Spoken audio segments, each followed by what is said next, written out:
አንድ የድል ደስ የሚል የምስራች አዋጅ አለኝ። ይህም የየትኛውም ፍጡር ስራ ጣልቃ ሳይገባ አብ መረጠን ኤፌሶን ምዕራፍ 1:4 ወልድ ቤዛ ሆነልን ኤፌሶን ምዕራፍ 1:7 ስለኛ ተላልፎ ተሰጠ ማለት ነው። በእኛ ቦታ እሱ ገብቶ በሱ ቦታ እኛን አስቀመጠን።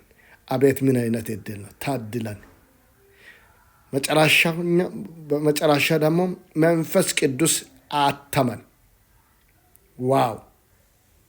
ከሳሽ እንዳይጠጋ የሚያስፈራውን የሚመራውን አባርቺና አጽናኝ ሆነን እግዚአብሔርን መንፈስ ለተቀበልን ሁሉ ለምናምን ሁሉ በመንፈስ ታትመናል። ማንኛውም ነገር ከፍቶ አይገባም።